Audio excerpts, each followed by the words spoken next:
All right, thank you. And thank you for letting everyone know about the recording so that I don't have to. Welcome to the Heritage League of Greater Kansas City's workshop, first workshop in a very long time, and our very first workshop ever in this Zoom format. But we're excited for the opportunity that this presents for us to connect with different institutions around the Kansas City metro area, and the ease with which Zoom lets people join in no matter where they are. Today, our topic is education in museums, and we have with us three museum education experts that will share with you some of the approaches that they are taking in their institutions, and also some of their tips and advice for what it's like if this is a path that you want to venture down. I probably should have mentioned first, I'm Steve Novak, and I am the executive director of the Douglas County Historical Society and the Watkins Museum in Lawrence. I'm also a member of the Heritage League Board. And I will introduce to you now our speakers so that we can get to the fun part, the presentations. I will introduce them in the order that they will present. And first up will be Amanda Hamilton Burkhardt. She's the lead educator at Guess Where, the Watkins Museum of History. With 13 years as a teacher, Amanda has worked with students young and old and is constantly inspired by their unconventional views of subject matters and materials. As lead educator at the Watkins Museum, she develops programs for a variety of students, builds connections with educators, and facilitates learning experiences at the museum, in the classroom, and now online. Julie Clover is the public education coordinator at the Dole Institute of Politics. Julie has been the public education coordinator at the Dole since August of 2015. She leads K through 12 and family education programs, including on-site outreach and online initiatives. Previously, she was an education specialist at the Natural History Museum of Utah and traveled all over the state teaching outreach education programs to thousands of fourth grade students every year. And finally will be Jessica Rockhold, the executive director of the Midwest Center for Holocaust Education. For most of her career, Jessica Rockhold has been the director of education for the Midwest Center for Holocaust Education. She was named executive director in 2020. What a year to be named executive director. A content specialist with 18 years in public history, Jessica's background is in European history and public history and museum studies. So I am going to kick it over to Amanda. Oh, there you are. And take it away. We look forward to hearing what you have to say. So I feel like a lot of, well, first of all, hello. I'm so glad to see faces that I know and new faces. Thank you for being with us today. But I'm going to really focus on one specific project that became very successful. So what we have learned, and Steve and I talk about this quite a bit, is what we've learned this year can continue to be used beyond pandemic times. And that's something that we've really been trying to focus on. So I'm just going to use an example of that. So we have a lot of core programs, but one of our most successful core programs is a thing called Maggie Harrington. And I lied. I am going to share my screen because I want to bring up Maggie Harrington and our virtual programming. So the Maggie Harrington Journal was something that many third grade teachers relied on from our institution as fulfilling the Kansas history portion of the year. And it's been a really successful program. It was created by my predecessor. It comes with a booklet, and then there's an in-school activity that teachers can schedule. And then there's also an on-site tour that goes along with this. Well, and as many of you probably know, the key time for our field trip, it's field trip season from March to April through May. And so when everything shut down last year, we had to scramble to figure out what to do to meet that goal. And what we did immediately was we made a video version of what the tour would be, and we digitized the booklet. And so all of that could be shared immediately with those teachers. And I was sending them out immediately, like on the day they had the tour scheduled, I was sending out all of that information. What we've learned in the transition to this year is that we are doing live virtual tours, and that is really fun. But it's also given me a strength in, I send all of this information to the teachers before, so they can have the booklet, go through the booklet, watch the video. And when they watch the video, I have a preparation already in place. So the students, the moment they see me, I had a tour on Monday, and the moment they see me, they already know this is the educator. So I think I'm going to continue to do this going forward, is I will send all of this, because I've been able to get a little more in depth with the actual tours. And so now they're already prepped, they already have all of the information, they come to me, and I get to use visual thinking strategy and inquiry-based learning, and I get to ask them questions and interact with them much more successfully. And it's just been really exciting. And I think I'm going to continue moving forward with this. And it's actually it's a system that I would like to continue, because I feel like we can really get into the meat of the subject matter more and more with all of this. And I've also found that we've been scheduling some groups to come in that are much smaller. And that is very, very inquiry-based learning was the other theory I was talking about.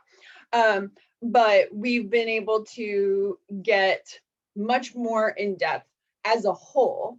And it's just been very exciting. And the kids seem so engaged. And I think I'm going to continue to use it more and more. It's just very positive. Otherwise, we all have been using the words pivoting, because we're constantly pivoting.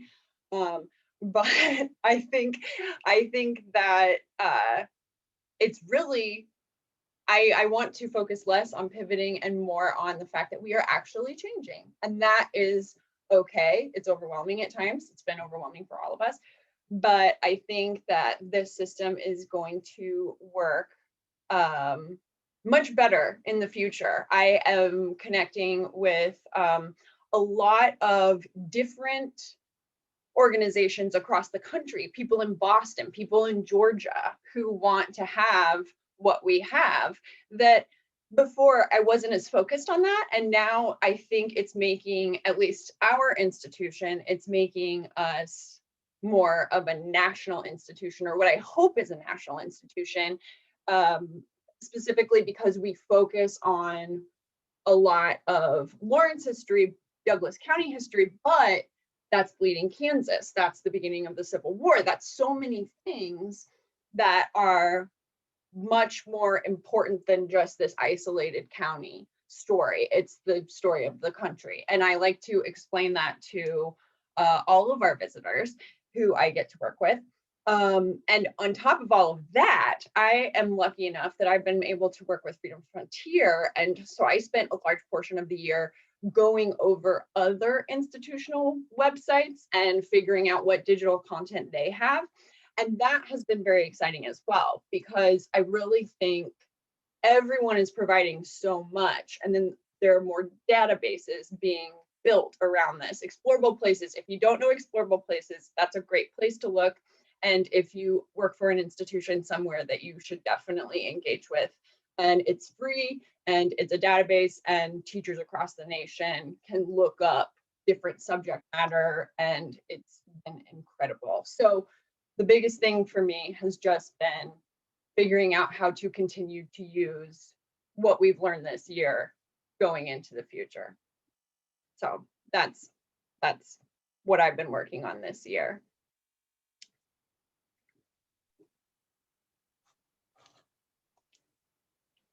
Here I am. Thank you, Amanda. My talk I think went what way we'll fast. do is I'll pop back in. We'll maybe hold our questions till the end and let you answer them panel style. So how about we move on to to Julie at the Dole?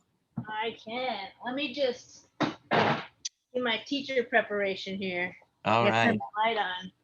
We're gonna get a real live action presentation. I can tell. Exactly. Thanks, Julie. Yeah. Okay. Let me just change my view so I can see you guys better. Okay. All right. Well, good morning. My name is Julie, and I am the Public Education Coordinator at the Dole Institute of Politics. And I do have a presentation today. So, because first I wanted to just kind of go over what the Dole Institute is. You may have heard about it in the community, but you don't really know what we do. Yes, we have the name politics in it, but I'm here to tell you that I do a lot more. Actually, I don't even teach that much about politics. I talk about history and government, but we'll get into that in just a second. So I'm the public education coordinator here, and our mission is to promote bipartisanship, civic participation, and civil discourse. And we do that 3 ways. We have over 100 public programs a year, which most people in the community, that's what they know us for. So we invite journalists and politicians and book authors and researchers, all to talk about, what's kind of the current issues and comparing it also to historical issues as well. But we also have a museum based on the life of Senator Bob Dole. And since I'm at my teaching stand, here's a picture of him, if you haven't seen him before. He's 97 years old. He's going to be 98 in July. So be sure to send him a birthday card. So we have a museum based on chronological through his life and how he was a World War II veteran and all of that. And then we also have the archives. And that's actually where I am at today. And I thought this would be a pretty sweet background. So this is what I use for all of my classes, just to give them kind of like, why are there so many boxes? Where is she kind of thing? So the 3 parts of our institution, of the museum, the programs, and the archives, all lend to our mission of education. So we are one of the largest congressional collections outside of the presidential library system. So we're not under NARA, but we function in very similar ways. And so you can learn a lot about what happens in Congress, presidents, presidential library, papers of the people, but there's not a lot going, institutions for congressional collections. And so that's kind of where we step in. And there are quite a few around the country, but we think we're the coolest because we have all of these things on site here in one building. Brief recap of Senator Dole, career of World War II veteran where he was severely injured his right arm. He was in the House and the Senate for over 35 years in Congress, and also ran for president of the United States in 1996. Clinton nomination in 96 against President Bill Clinton, but also ran in 80, 88, and then in 76, he was a vice presidential nominee with President Gerald Ford. But you may think, oh, we have boxes and boxes, which is true. If you would line up all of our boxes end to end on a football field, it'd be about 3.5 football fields. So we have a lot of stuff, because inside each of these boxes are different folders. Inside each of those folders are different pieces of paper. And so you may think, oh, boring congressional collection. But once you break it down, there's actually a lot of really cool stuff here. So press releases. We've actually digitized every single press release that was ever given from his office. So that's about 10,000 pages at this point, or now. And I like to use those, especially for education, because they're 1 page, a brief synopsis of what the issue is and what the senator thinks about it. We've also scanned lots of speeches, schedules. All these yellow boxes behind me are constituent mail. So yes, I even teach young kids how to say the word constituent. We spell it out and understand what it means. But these are all here because of Senator Dole's legislative office, of what goes in and out, and materials for the senator to, make suggestions and things. So we do have kids here pre-pandemic of doing workshops and tours and field trips. But you may think of, what's my background? So Steve mentioned I was in the sciences. So actually, I have a bachelor's and master's in biology, actually in fossilized plants from Antarctica. So very niche. So talking about rocks and fossils. I'm also trained as a teacher here at KU. I have my teaching license. That's now lapsed a few years, but I still took all the courses. But my first career job was out in Utah, and Utah as a state funded by the state legislation says these museums have to visit every fourth grader, or planetarium is in fifth grade, the zoo is in third grade kind of thing. But the Natural History Museum was fourth grade, and we had to visit every fourth grade classroom, whether they had 30 kids in a class or one kid for the entire grade. We had to see them at least every 3 years. We actually did it one better. We saw every classroom in every 2 years. That was a lot of travel, but it was really rewarding because I saw over 13,000 kids. And that's just me, not my 4 other colleagues. So we saw about 27,000 students a year. So that's pretty cool. And so now I've been at the Dole Institute for over 5 years. So talking about rocks and lizards. And now we do have a few rocks in the collection, but now I talk about documents and photographs and utilize the archive to do that. So since 2015, my goal is to increase education here at the Dole Institute. So before me, there was education going on, but just not 100% dedicated person for it. So how can I do that? I mentioned at the beginning that, it's kind of hard of just getting people to understand what we do. So yes, we have the Dole Institute of Politics, but no, I'm not going to teach your kindergartner about gun laws, or I'm not going to go on a soliloquy about healthcare. What I deal with is historical things using primary sources from the archive. But it's hard to get that word out there to teachers of like, oh, I'm an elementary teacher, I don't talk about politics. Or even I'm a high school teacher, I don't like to talk about politics, which I get. But what we discuss is history and government. And so I had to get out and talk to a lot of teachers at social studies conferences, other types of conferences in the area, of just getting the word out of, yes, we are much more than just our public programs.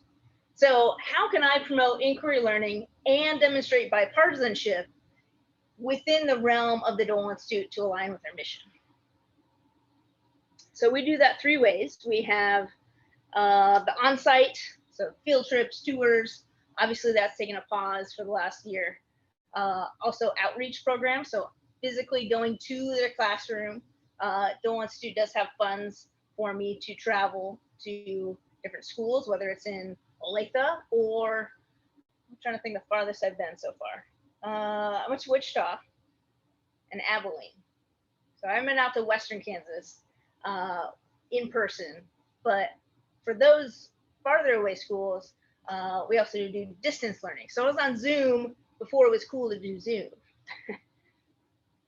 And so how do I start with this? Well, we had a lot of this already digitized. And so as you can see on the screen, we have whole collections of World War II letters. And I mentioned those press releases, and also exhibits like we had physical on the wall here at the Dole Institute on the Americans with Disabilities Act, the ADA. And so we've digitized a lot of those, and we're super excited because we're about 10% complete with our digitization. That's about 100,000 pages at that point. So these can be used by teachers. And yes, just looking at this vast amount, that's a lot. 100,000 pages is a lot, but we hope to break it down into those different collections. So this is just an example of our interface for our World War II letters. And so they have a download PDF button. They have the date. There's a little, I think the first 1 or 2 sentences that you can read about of what the letter is about. And so these are easy to read. They're not, government letters. They're just letters to and from a young Bob Dole to his parents, to his family in the early 1940s. Also about the ADA, there are, see on the left, we have it by memos and press releases and correspondence. And these have been hand selected to show that they are, good quality primary sources. The goal is not to scan everything, because we know some of it isn't as exciting as others. So that's the digital collections. Another avenue that we have is what I call research topics. And these were already created before I arrived, along with the collections, but they were handpicked for use and readability for middle school and high school students and college students specifically. So there's not a lot of complicated, long reports in here. And so since I've been here, we've also created about 5 more of these topics. And space, meaning like outer space, going to the moon, NASA, it's actually a really popular one. So 1, every kid likes to talk about space. And 2, it's a good way entrance into STEM topics. And so of course I'm all on board for STEM with my background, so it's easy to engage students. Well, we have about 27 of those topics now. And I think the last one we created was space. So we're open to creating more. Things have been kind of busy. But a wide variety of things. So basically anything that happened in the latter half of the 20th century, 1960 through 1996, whether it happened in the United States or the world, we're gonna have something on it. So when teachers like, oh, I don't know what to present, how can the Dole Institute help me? Like, well, we have tons of sources for you if we just think about it together.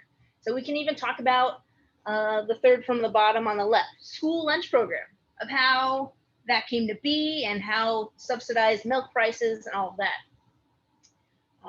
So hoping to get, an easy entry into the archives. And this is an example of one of those, space. And you can see we have a picture, you can download it. And something for kids is we have the correct citation even. So they don't even have to look anywhere else or incorrectly do it. But photographs and documents on each of these research topics. You can see at the top that first this was branded as History Day. So History Day is a regional and national competition, kind of like science fair, but for history projects. And so this was originally branded as that. But then when I came, obviously we haven't changed all the websites, but when I came, I was like, we need to rebrand this because not everybody knows what History Day is. So now they're called research topics.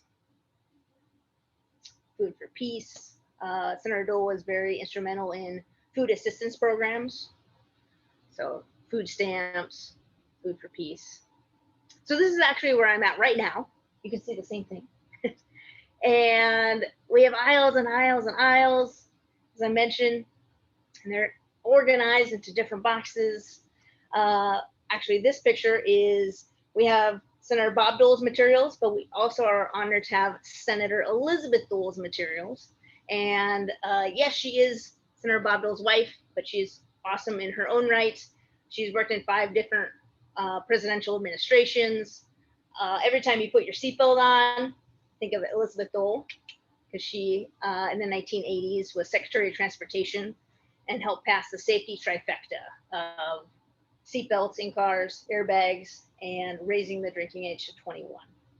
So we're actually just got her materials in the last few years and are starting to organize it. And her Department of Transportation is the first collection to come out of that. So pretty soon, I'll be able to talk. I mean, I can talk about her now, but Department of Transportation papers are the only things that are open. But moving forward of talking about women and leadership and all that. So how do I make all this boring, complicated stuff for second graders? So yeah, I can tell you all about these boxes and give you these factoids, but you should start with what you have. So I knew that we already had some digitized stuff, but I also knew, how are we going to make this for kindergartners and first graders and second graders? Well, if you've ever been to the Dole Institute, we have a giant stained glass window in our front. And if you want a factoid, it's actually the world's largest American flag stained glass window. I know it's pretty niche, but here's a different picture of it.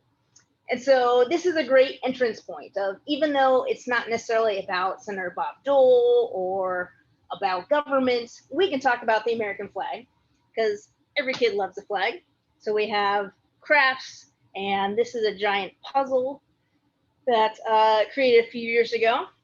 And we can also read books. So even though it's not from, the Dole Institute or, written by Senator Dole or anything, we can still read books. And so that's how I connect with the younger kids.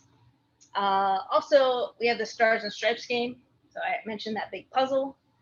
A few years ago, we had a big shipment of archival boxes, like the physical boxes that you put together. And there was a giant cardboard box left over. I was like, I don't really want to throw that away. Like, what can I do with it?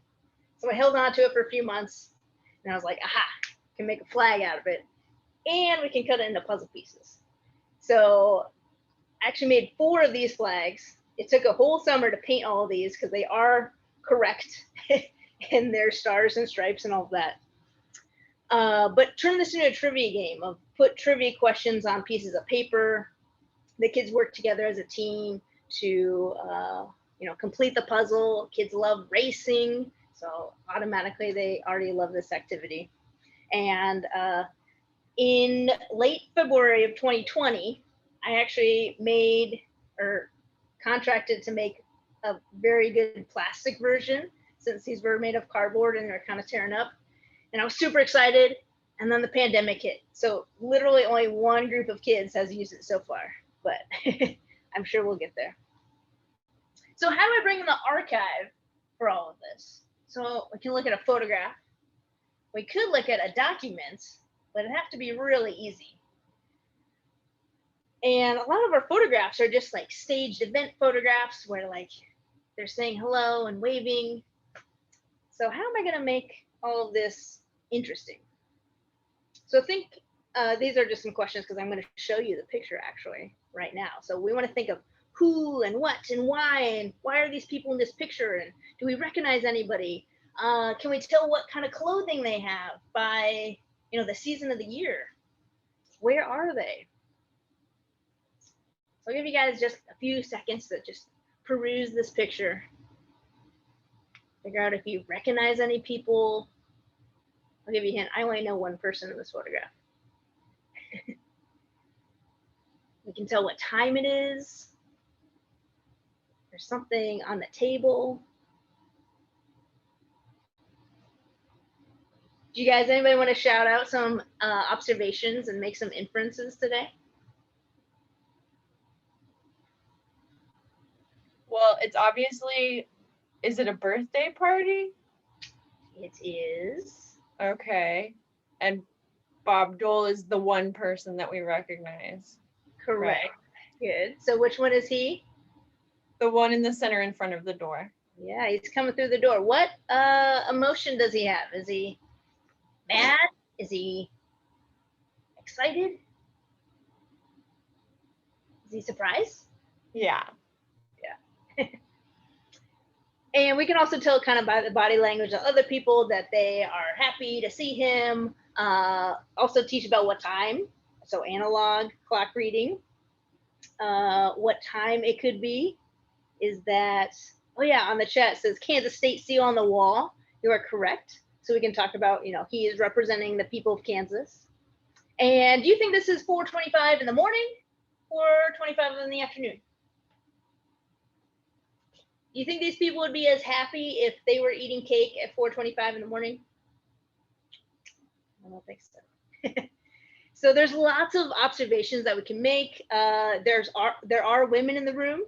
So it's not just men, and we even have a secret wheelchair user here on the bottom. So that can delve into talking about the ADA and how Senator Dole You can't see it in this picture, but his right arm is at his side at all times due to his World War II injury. So I do this with kindergartners all the way up through 12th graders. Anybody can look at a photograph. And then this is actually a letter from World War II, well, his World War II times. And this is actually before he went, oh yeah, Steve says there's a bust of Lincoln on the bookcase. That is correct. And we actually have that same bust on the aisle down from me. So we have that original thing. So when I have that in person, I usually just keep that on a cart in the back of the room. And the kids are like, whoa, it's the same thing. So yeah, utilize your objects and, see if kids make a connection. So obviously this is written on a typewriter, not a computer. So we can already talk about those differences. This uses, simple language. He talks about, he doesn't know where he's going. Soon he'll be on a train. It talks about Kenny, which is his little brother. So I have the kids, I don't tell him who Kenny is or who Grace is, and they kind of have to figure it out. And we also have his signature down here. It says Love Bob. And we can also talk about the differences between 2021 and 1943 of, cell phones.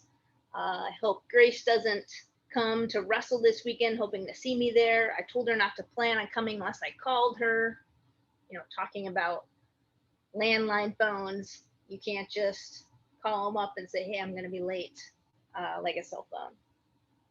And I also utilize primary source analysis sheet of who, what, when, where, why, things that they think is important,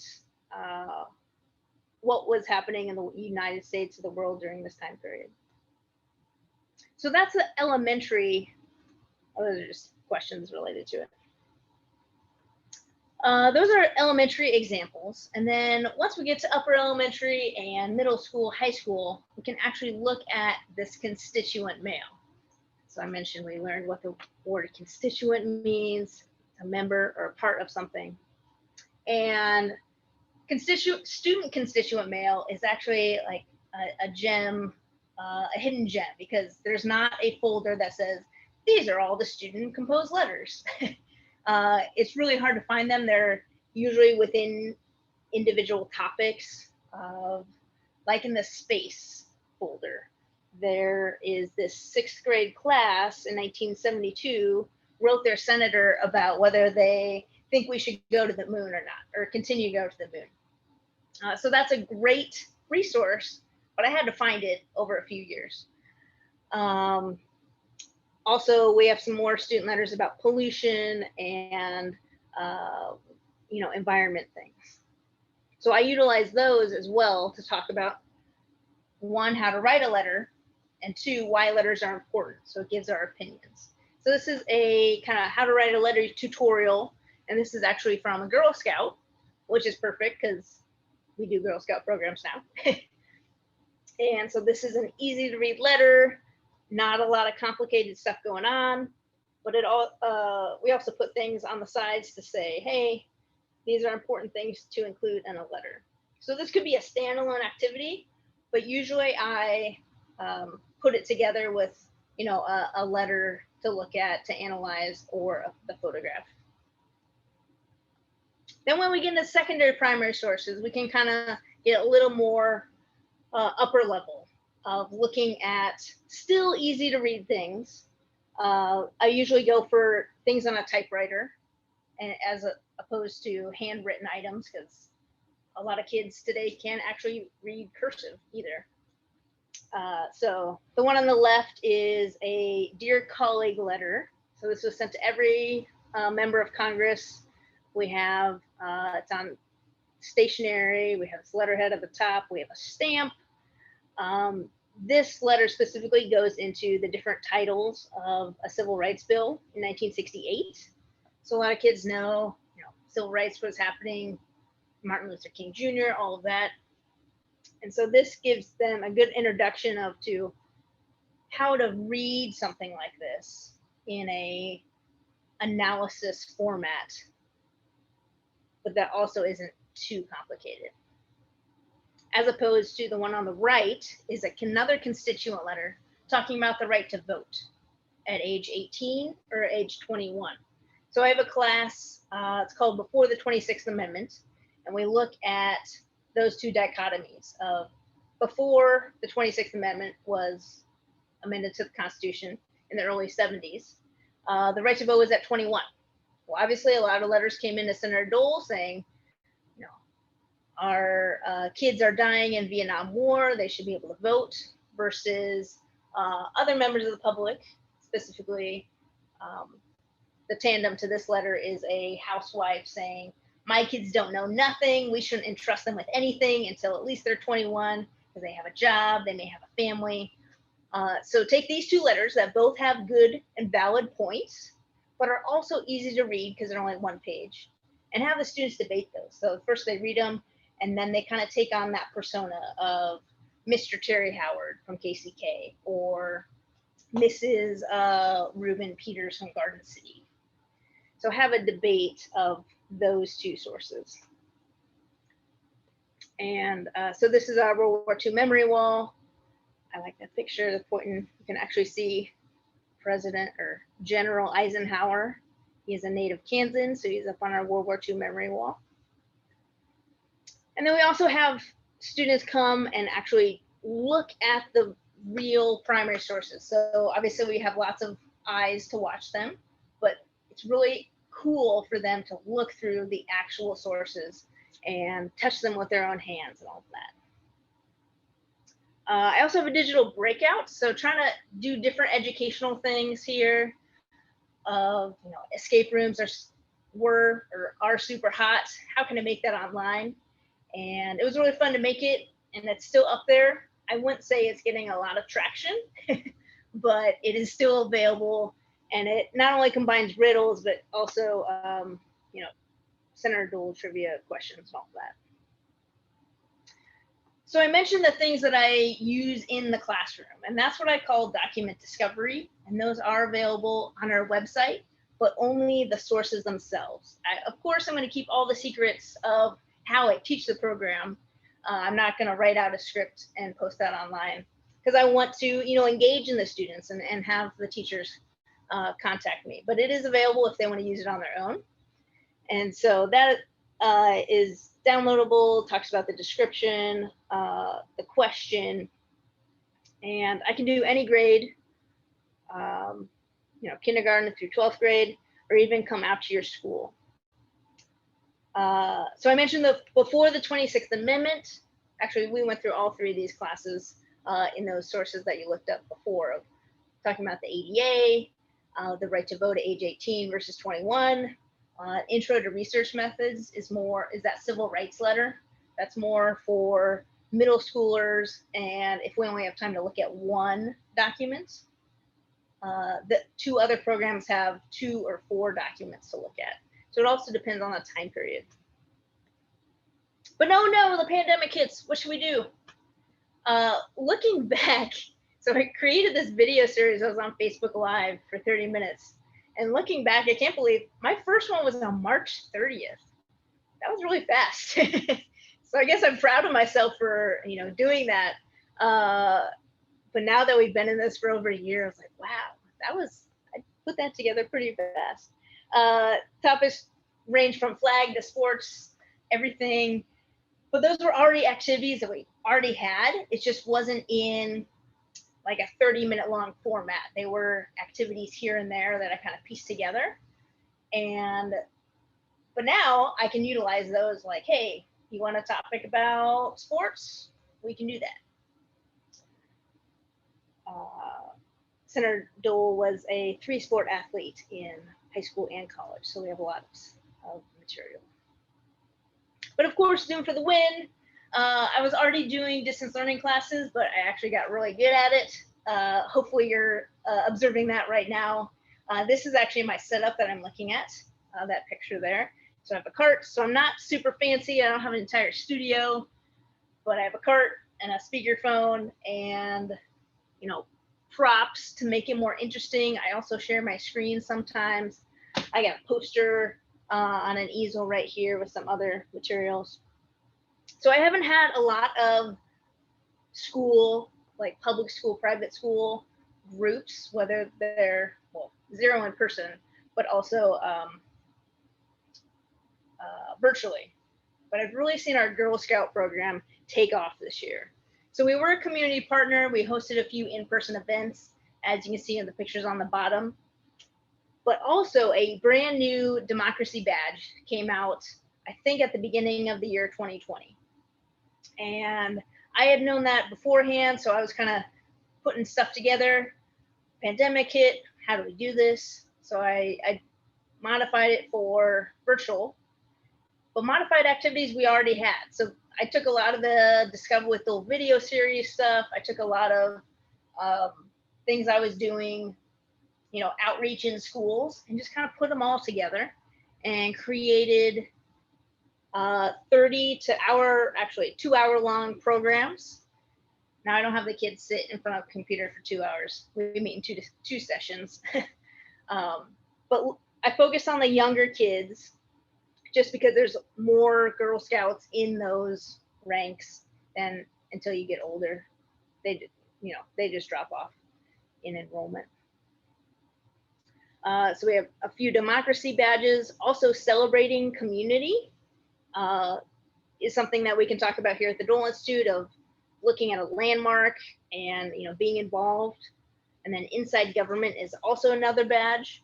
And so the reason why I bring these up is I want to show you, think about what you already have and how can you apply that to different activities, different groups of people.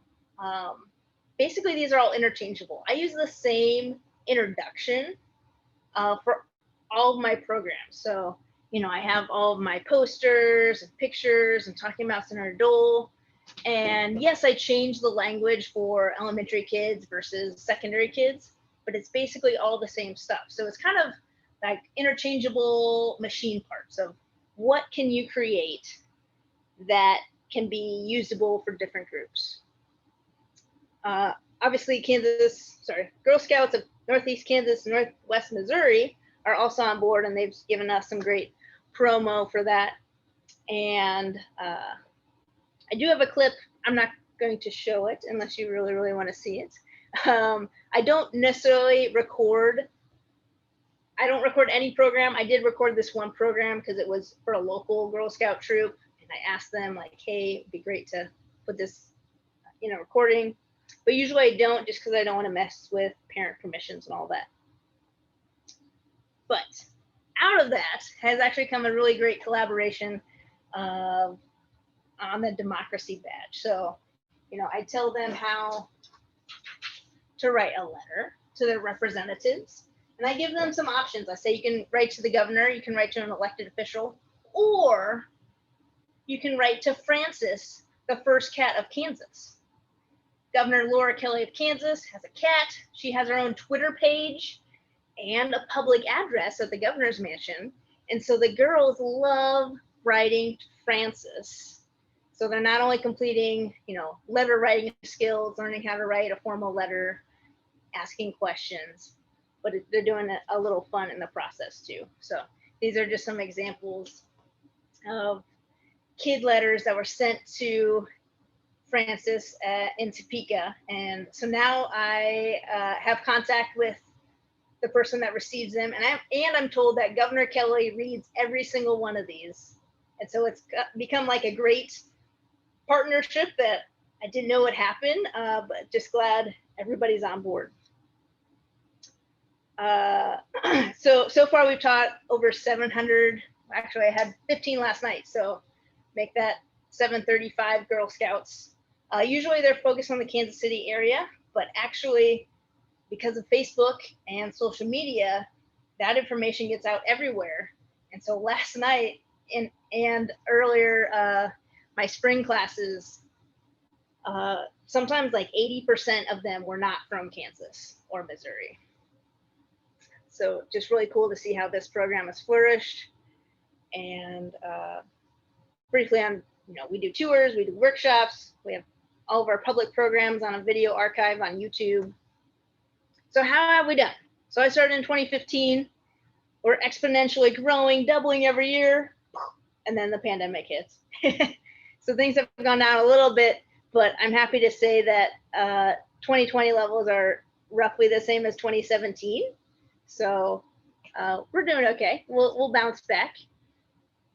And since 2015, I've taught over 6,500 students. And again, it's just getting our name out there and showing people what we do or what we can do and how to create a partnership with those teachers and students. So I'm excited to reconnect with those teachers soon and see what next year brings. And my final thing is I just want to, as any educator would tell you, they hear some crazy things. So these are some of my favorites. I keep a Word document, and let's just say there's multiple pages on this Word document. But you can read some of my favorites. Can they make this a Chiefs museum? Talking about the archive, is that where you keep the ghosts? Yeah, I've heard some cool stuff. And my favorite, what's the coolest thing you saw today? You. So makes my heart melt. But hope that was a good overview. I didn't know what to expect from this type of workshop, but hopefully you learned about how creating a program from scratch and what that can continue. So start with what you have and go from there. Thanks. Thank you, Julie, for your very cool presentation. And Jessica, you are up. I am up. I think it's pretty amazing. You're going to get 3 fairly different presentations here today, 3 very different styles. What I bring to the table is a little bit different. Oh, that's not what I wanted. In that we are not a museum. The Midwest Center for Holocaust Education is a non-artifact based education center. So we were founded in 1993, and these 2 men, Isaac Fetterman and Jack Mandelbaum, are local Kansas City Holocaust survivors who founded our center. The kind of founding story goes that Jack was playing basketball with a friend who asked him what games he played in the concentration camps, and that he was so frustrated and discouraged by the lack of knowledge about the Holocaust that he made the decision to invest in starting a center. And he went to his friend Isaac, and together they decided to do that. A couple of very important decisions were made at the beginning of MCHE's history that still shape our trajectory today and how we think about public education. One is that we would not have an artifact museum. The idea was that they wanted all of their financial resources to go toward educational outreach. They didn't want the overhead of HVAC systems and, kind of collection management structures and things that take a great deal of resource. And so their decision was to focus on educational outreach. And within that, it ended up being a very heavy focus on educators. So when we think about our audience, we think about it kind of in 3 buckets. One are our just public adult learners. What are their needs and interests? The other is people who are interested in commemorative programming, which is by and large more our Jewish community than our non-Jewish community, but thinking about things like Holocaust Remembrance Day and special anniversaries that need to be commemorated. And then the third are students and teachers. But unlike Julie and Amanda, we take a very different approach. We don't work nearly as directly with students as we do with teachers. The philosophy being that I can go to a classroom and I can talk to 25 kids, or I can talk to a room of 25 educators and empower them to do their job the best that they can do. And that reaches hundreds or potentially thousands of teachers.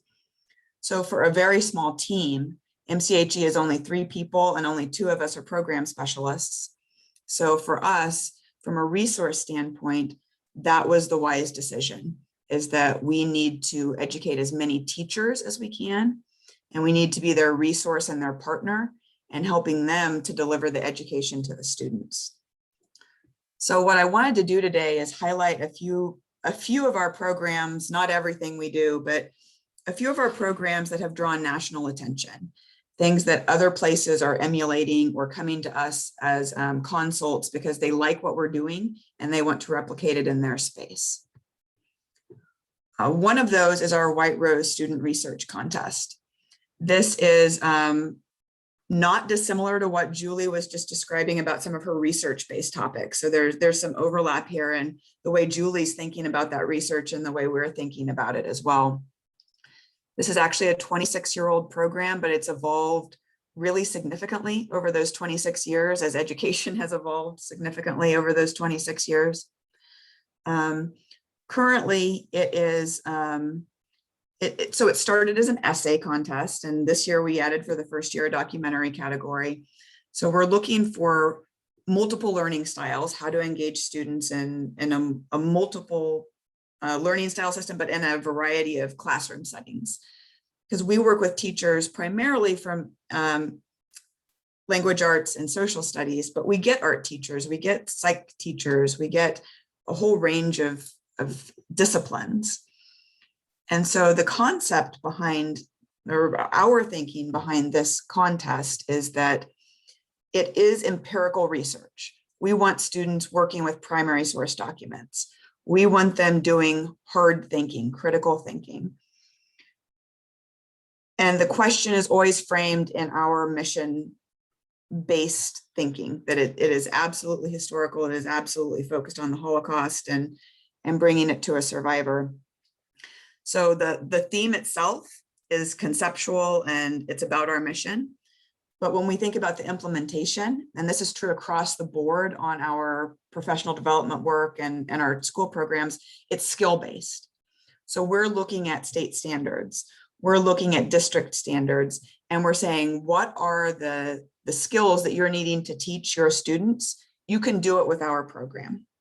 So this particular instance, almost every student, almost every 8th grade student in Blue Valley writes this contest because they use it to fulfill the needs of their essay writing requirement. Every 8th grader in ESL needs to learn to write an essay. They need to write thesis statements and form paragraphs correctly and those kinds of skills.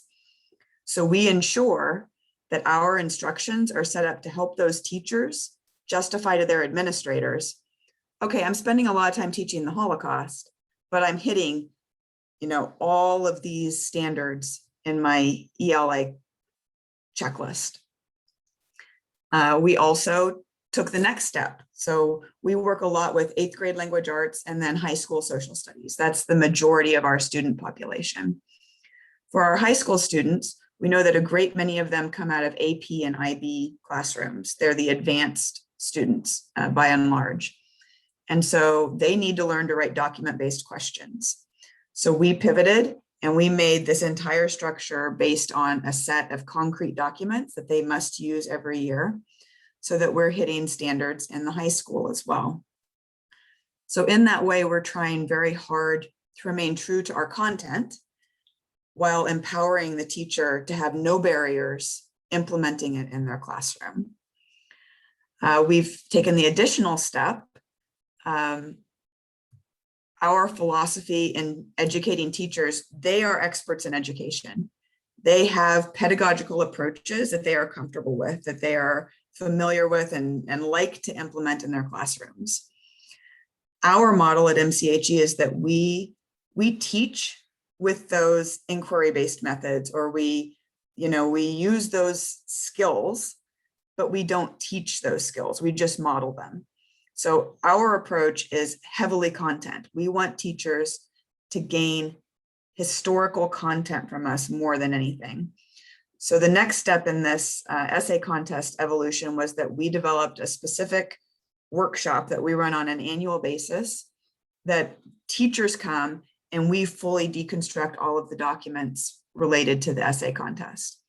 Once we implemented that training for teachers so that they understood the primary source documents themselves, participation skyrocketed. They felt empowered, they understood what the content was. That has been our primary barrier. And I don't know how many of you experienced that, because what we do at MCHE is heavy and dark and unhappy. but teachers approach that cautiously. They don't want to do it wrong. They don't want to do it disrespectfully. And so one of our primary goals is making sure that they feel empowered and capable of teaching this. So a couple other things of note related to this contest that might be helpful to you. We have an annual reception. So the students you see here are dressed up smartly in their nice little clothes. We invite the finalists and their teachers and their school district administrators, so superintendents and principals, to this reception where we really honor them. We pay a great deal of attention to what they have done, and the finalists, the winners, actually read their essay and receive cash awards. This format, this structure, has now been franchised. In the last year, we pushed it to 5 new Holocaust centers. But I think that the value in the structure is universal. It's our Holocaust content, but the structure that we have could be used by any museum and any education center in terms of promoting critical thinking and writing and production of an end product on your content. Another of our programs that I'm very, very proud of is our Second Generation Speakers Bureau. I don't know how many of you have speakers of various kinds. In our case, our speakers until 2006 were Holocaust survivors. And they would sometimes go to classrooms, but more often, just based on numbers, we would bring hundreds of students to a central location, and then they would speak to, multiple schools at a time. In 2006, that was no longer something that was going to be a productive program. We didn't have enough survivors to meet the really high demand.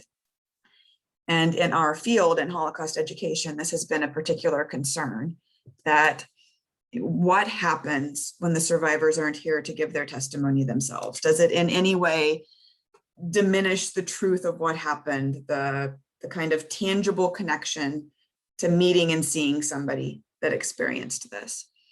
So in 2006, you can see here in the upper left-hand corner, a much younger me, training our first speakers. These are the children of the survivors. And we went through a very, very specific process of training them. It wasn't just, you go speak. It was, okay, I understand you're hesitant to tell mom's story. Here's how we're going to do it. We went through a process of helping them outline the story. Because for so many people that just deliver their own story themselves, it gets to be a bit of a jumble. And certainly the older we get, the more jumbled. It becomes a series of anecdotes that are sometimes disconnected.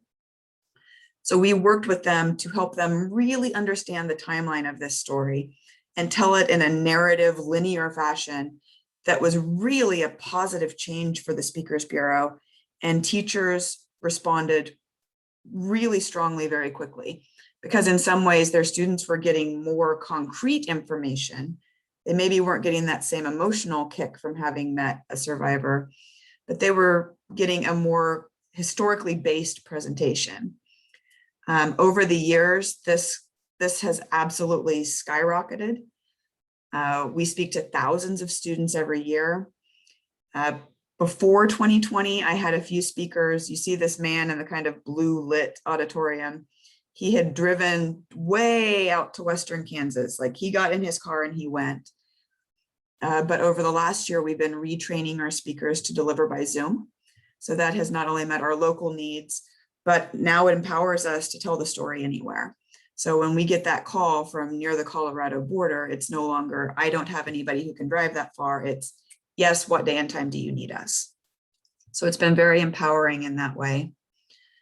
The one thing that we've really encouraged not just from an emotional standpoint, but even from a pedagogical standpoint, is that wherever possible, we have them incorporate, in this case, it's their parents' own testimony, but in your setting, it may be some historical footage, but something that is a primary source, something unequivocally authentic that is related to what they are saying, so that we are maintaining both that personal connection to the history and the really solid primary source connection.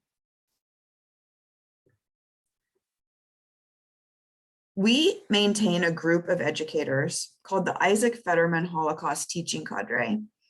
This is a group of teachers. They're all master educators. So everybody at this point has their master's degree, probably plus 60. But, you know, we take on new teachers too. It's a 26-year-old program that, again, has evolved over the years. Some of these teachers have been with us literally for the 26 years of the program. They are our advisory council. They alert us to the mood and the tone in the districts. They let us know when the standards are undergoing some sort of revision that is important to us to maybe adapt a program. They are our best advocates. They bring their colleagues and not just from the schools, right? They're members of a church or a book club or some other civic group, and they bring people with them. Potentially their most valuable contribution to MCHE is they write a great deal of our lesson plan material. Again, we're only 2 content people on our staff, so this is the most amazing collection of volunteers we have. They give very freely of their time and their expertise. And so they write a great deal of lesson plan material for us, but they also are frankly my plants in every single course we run. I divide them up, I put them at different tables, I make sure they're intermingled with the non-cadre members, and that they are leading conversations, that they are helping to break down those primary source documents. I can't be at every table, but collectively they can. And so they have been the most amazing extension of our team and have just brought a real richness to our programming. Some of them, I said, have been with us for 26 years, and the way that we have maintained that, I think, is important. One, we named the group. We made them important to our board. We made them publicly visible. We made them a thing that people wanted to apply to be a part of. And in doing so, it raised their status. It was something that they put on their CVs. I write letters of recommendation for them when they're changing jobs. We have recommended them to other professional development trainings, both in their individual fields, like, you know, the librarian who's going for that next certification, but also to other Holocaust centers training programs. So most of my cadre members carry multiple credentials from other centers. And again, that only elevates their status. And then when they are representing MCHE, elevates our status, that here are these really competent educators that are carrying the seal of MCHE and USHMM and JFR. And it's a wonderful professional development credential for them. We make sure that they don't pay for anything. They attend all of our trainings for free. And part of their program, we meet with them. Pre-pandemic, it was monthly. And it was an alternating year structure. One year we would be working on projects that were deliverables to MCHE, that lesson plan or that program they were developing. The next was professional development for them. And through that learning, through that bonding as a community, they will tell you that they are their favorite PLC, that, you know, it doesn't matter what's going on at their school, those PLCs, that this is their core and their group. And it's been a really remarkable program, both for them and for our center. And I wanted to mention one truly student-facing program that we do have. In our case, this is a program that is has a particular donor with a particular agenda. So he is a child of survivors, and he wants the next generation of Jewish leadership to have an educational experience about the Holocaust. And he specifically wants them to travel to the United States Holocaust Memorial Museum. But I think that our structure has been very successful, and it's been emulated in other places. So I think the structure of it is potentially valuable across a much broader spectrum. In our case, we identify these students through their home schools. In this case, those are their synagogue schools or their Jewish day school, but it could be any school. It could be any home structure. But they are identified as leaders among their peers, and we take 2 from each setting. And we run them through a series of learning that is meant to be layered. It is all the same information every time, but it's delivered in multiple formats so that we hit the variety of learning styles. So we meet with them 2 or 3 times pre-trip. The first one is a lecture. The second is a really extensive homework assignment that is just chock full of primary source material, but there is a deliverable back that they have to read, process, and then write responses. Then we actually have the travel experience where there's this immersive docent-led tour at USHMM. But upon their return, they are responsible for delivering a service project to their home school. So they need to, in some way, come back to their home institution and demonstrate this learning that they have gained for whatever audience the school has designated. Sometimes that's the board, sometimes it's maybe the whole congregation, sometimes it is to the class that is younger than them. We take sophomores, so they might be talking to the 7th through 9th graders about what it is that they have learned in this program that then kind of prepares the next group to come through behind them. So in that way, it is a very circular project. This is something that is feeding off of itself and has been very, very successful for us.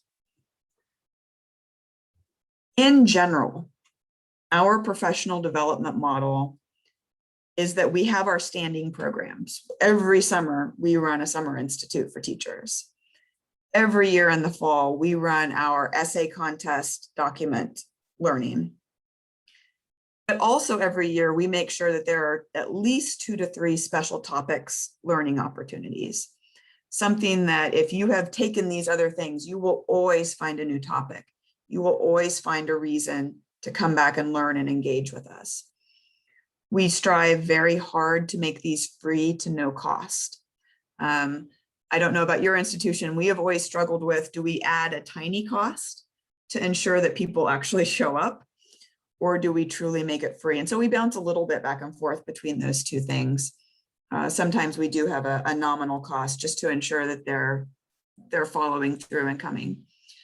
But every program we run is content-based. We model the pedagogy, we don't teach the pedagogy. Every program we run has hands-on learning activities that they can then literally take back to their classroom and implement. And every program we run is primary source based, and we do full deconstructions of those primary sources so that they feel comfortable taking them back into the classroom. And what you don't see, but I see in this picture of all these teachers at this table with their documents is there is a cadre member at every table in that room, making sure that the conversation stays on track. I don't know how many times you maybe have walked by a table that you've told to do something and it's not what they're doing is not what you told them to do. So, you know, it's 4:30, it's after school, you know, I get it, but these plants in my room have really been a godsend in terms of helping us keep the program going where it's supposed to go and reach the end goal that we will, no matter what, get to the conclusion that we were supposed to get to on those documents. I'm not going to belabor adult learners. I know this was more about teachers and students, but we have the same philosophy towards our adult learners. It's more geared towards special presentations from outside presenters or even our own staff historian delivering content to them. But we try to ensure that there is always a level of engagement. There's always a level of discussion, that it's never passive learning. And especially with our adult learning programs, we make those as free as possible. It's just completely changed our attendance to have that. Interestingly, we have really gained a very new audience over 2020 with Zoom. There's no question it's really expanded our geographical reach, but our local people really want to get off Zoom and back in person with us. So what we are looking at with both adult learning and our teacher programs is a hybrid model where we will go back in person, but there will always be Zoom access to those programs. So we're still working on the logistics of how to make that work as smoothly as possible. And what we're thinking is that it may take 2 staff people to make that possible, to kind of make the Zoom function while the other teaches. But we do believe there is absolutely a way that all of the frontal teaching is delivered to everybody. And then if you're in the room, you go work. And if you're in the Zoom, we're going to go to breakout rooms and make this happen. But one way or another, everything moving forward looks like it will have a hybrid structure. Because we are not a museum, because we do not have that physical space ourselves, we do a great deal of partnering, and we bring in special exhibitions all the time. I hope that all of you have heard about the Auschwitz exhibit that is going to be in town starting June 14th. That's the current exhibit that we're working on, but here you just see some of the other examples of what we have done. Every special exhibit or special opportunity that we bring to Kansas City, we make sure that each of those 3 audiences has a connection to it. We ensure that everything that we build is going to touch each of those 3 audiences. And at the end of the day, everything still comes back to the mission. No matter what adaptation we're making by putting something on Zoom, or what structure change there is, at the end of the day, I'm a little jealous of Julie and Amanda that, you get to, what do I get to do with this cardboard box? Sometimes that's fun. What we do is inherently heavy and serious, and it's always grounded in bringing it back to these survivors and this history. So I'm going to stop there. And I think that that brings us maybe to questions. Yes, indeed that does. So I think we all fit on one screen. So if people want to just kind of indicate they have a question and then blurt it on out, I think that's going to work.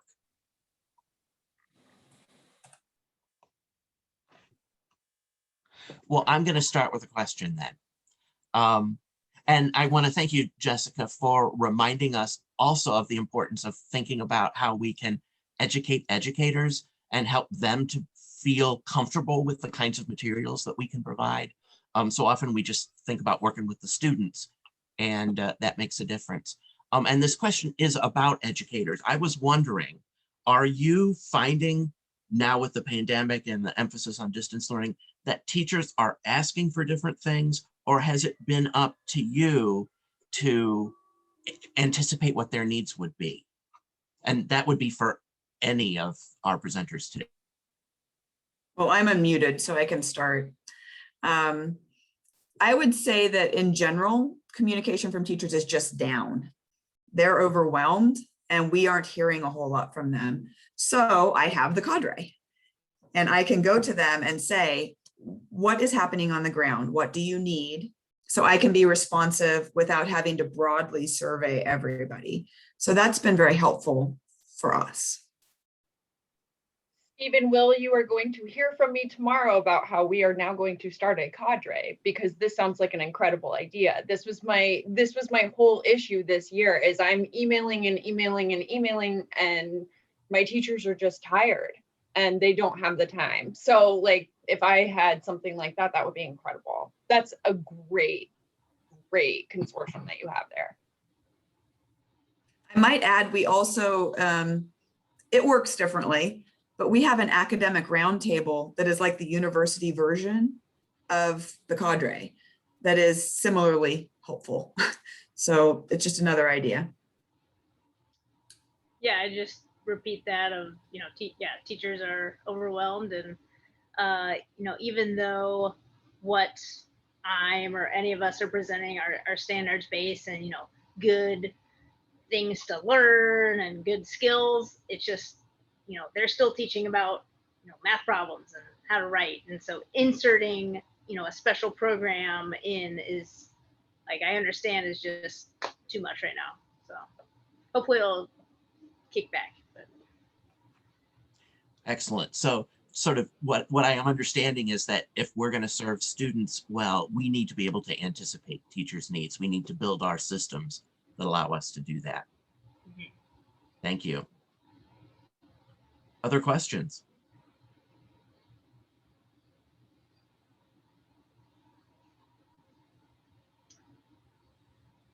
See other teachers always have questions.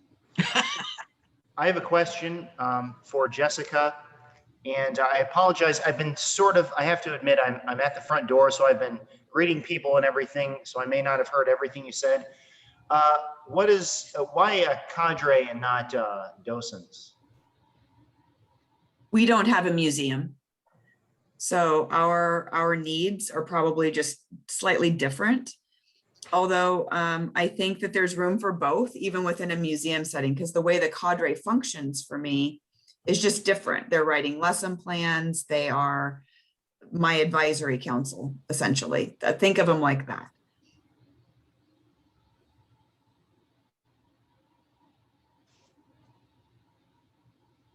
Anyone else?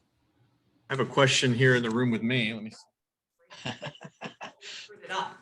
All right. Julie, I loved the idea, and I know a lot of institutions do this, of these kind of curated research topics that are available for teachers and students. And I feel like that can have so many uses. Do you have any indication from the teachers you work with how those are most often utilized in the classroom, what they're looking for from that? Are these projects for their students? Are they taking them and using them themselves to create lessons? How are those used? Yeah, I guess we don't have a lot of like physical data on that, but just talking with teachers, I think it's more of a good introductory point for them to say, or for us to show the teachers and students like, hey, this isn't all complicated. These are the things that we can look at. And I know there have been students doing research from that. Like, I haven't moved, so. There we go. Every 30 minutes, well, this one usually stays on, but the other ones are on 30-minute timers, so that's why it kind of got darker. I know students like for History Day and stuff have utilized them, but I don't think, an entire classroom, like with one teacher is like, okay, look at this. I don't think that has happened of like create a research project off of that. So I think it's more for visibility of showing how we can be applicable as opposed to, oh, we know, as from the other side of like, we know this is research things. So we're just trying to make it as easy as possible as an introductory point. Does that make sense? Yeah, totally. Okay. Thank you, Julie. Good to see you. Good to see you.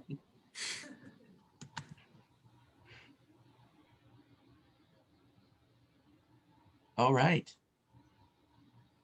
Well, any final words of advice or inspiration for us from any of the presenters? Well, Steve, I hate to be silly, but Angela, you guys have been working so hard, and I'm curious as to any of your comments on this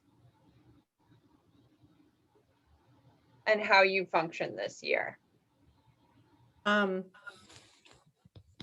Well, Mark has done a lot of presentations through the Presidential Primary Source Project. So we've been working with the other libraries across the nation, and they've put together different programs, and they've had panels, and we kind of work together with them doing that. He's been able to do the History Day all virtually online. I think that's been a challenge for him to restructure the whole thing and do it, but he's been able to do that. As far as the White House Decision Center, we have, I have cadres too, facilitators, and we've worked on the technology of being able to put the program online virtually.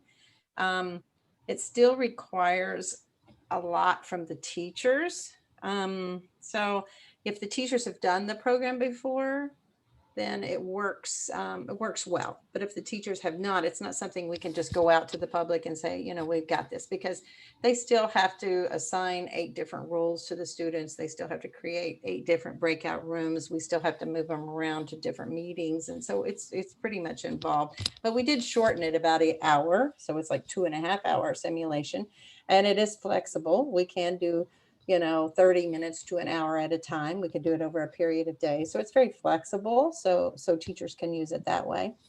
I have reached out to an iThrives game corporation. They're developing games and making simulations through these games. The Reagan Library's already got one on their website.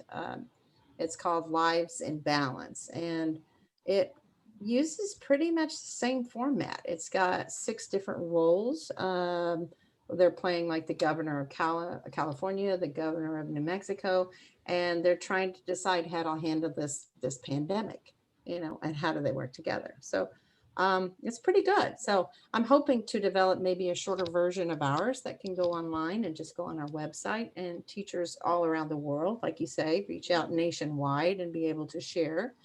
Which we've been limited because of that. So now we can use the virtual side to reach out, you know, and do that. So yeah, it's been pretty busy. We've learned a lot, right? And we're still going to learn more. We'll keep plugging along. Hopefully we open in the summer though. So I'm already taking reservations for next year. So we're excited. Everything's going to go back to normal. At least we hope everything's going to go back to normal. Yes, right? We're planning on it, so it'll happen, right? Thank you guys for presenting today. That was awesome. Yeah, we really appreciate you all sharing your experiences with us. And Amanda, you introduced a new twist here, the panel asking the participants questions. Jessica, Julie, you have anything else you want to ask us? So there's a question in the chat too. How do teachers communicate? How do us communicate to teachers the resources that we have available, especially when we have something new? I don't know. I really miss the face-to-face conferences, because I feel like that's the most rewarding way for me to connect to the teachers, because of our name of Dole Institute of Politics. 1 is politics, 2, it's about a, you know, old white dude who's 97 years old. So how do I make that exciting for people? And so I really miss those face-to-face conversations of kind of breaking it down and saying, no, I teach about history. So I miss that the most. Otherwise, our website is not the greatest. I think hopefully we're getting a new one in the next few months. I know they're working on it. And then I've tried to send out emails, but yeah, the teachers they're just not responding. So it's been harder this year, obviously, but hope to, get back out there soon. We maintain a database and do, email marketing. We also, every fall at the beginning of the school year, try to time it where they're back, but they're like, you catch them early, but not too soon. So timing is critical. But we send out a paper mailer, and we have one of our administrative assistants one year spent a great deal of time. 2 pieces of mail go to every middle and high school in Missouri and Kansas, and they're addressed to the social studies curriculum coordinator and or department chair and the language arts department chair. So we're sure that 2 pieces of mail get into every school. Other than that, we're direct mail to the teachers that we know. On the teachers that we know tail end, the most, so I am booked. We only do our virtual field trips on Mondays because it's when we're closed. And so that has been the timing for me. Steve, that was his day alone until this started, but we're booked until the end of May. You're up in the galleries, yeah. But we're booked until the end of May. And I think that really happened because I had a relationship with one teacher where I didn't send a group email, I didn't send an email list, I sent her specific information, and she was very excited about this. And she's like, I'm going to tell my other teachers about it. And then I'm booked until the end of May. Some days I have 4 field trips in a row. I had 60 kids in one Zoom room on Monday. So, which is super exciting for that format. So, yeah, I would agree that directly contacting teachers is the thing that we now have to take time to do in a different way than we had to before. And word of mouth is a powerful way to kind of endorse the product. I know this is something that Amanda will remember, but when we first introduced the Maggie Harrington's Lawrence program in its first iteration, we tested it with a couple of teachers, and the ones who liked it were really effective at sharing what the project was like with other teachers. And that was how we started booking those initially. Well, and I would say that's how our homeschool grow. Like, yeah, our homeschool is incredibly successful when we get to be in person, but that's all because homeschool moms and dads talk to other homeschool moms and dads. And it's been really successful as long as I've been there because of that. So. Well, thank you to our presenters, and thank you all to our participants. It's been wonderful to see you all and to kind of get back into the swing of thinking about what it's like to fulfill what I'm sure is a primary part of all of our missions, working with educators and with students.